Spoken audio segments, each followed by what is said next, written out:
Salut à tous, dans un instant je vais vous passer un extrait de l'interview de François Bayrou hier sur les ondes de France Inter concernant le retour éventuel d'un service militaire obligatoire.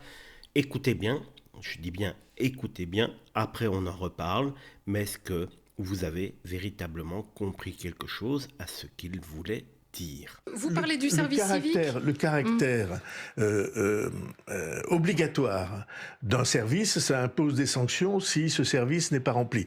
On n'en est pas là.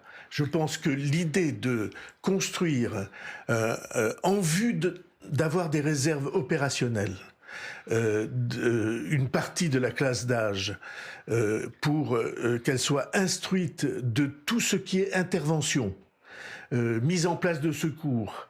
Je pense que c'est une bonne idée et ça me permet d'adresser un salut à tous les jeunes qui ont choisi de faire le service civique aujourd'hui et Alors, que je suis allé rencontrer très récemment.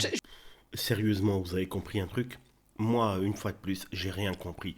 François Bayrou, voilà, j'ai rien contre spécifiquement, mais cela fait des années qu'il est sur le devant de la scène, des années qu'il est un homme politique important. Il ne faut pas oublier qu'il s'est présenté tout de même à la présidentielle également, qu'il a été tout un temps un homme politique influent, et on le voit lors de cette interview, mais ce gars est perdu dès qu'on lui demande une question, il n'a aucun sens politique, il n'a aucune répartie, il n'a aucune bonne idée. Ça fait 40 ans qu'on attend une bonne idée de François Bayrou tout de même. Et ce type nous représente, et ce type est Premier ministre. Alors, on le sait, on connaît le jeu de Macron depuis maintenant plusieurs années, c'est-à-dire se foutre royalement de la tronche de tous les Français.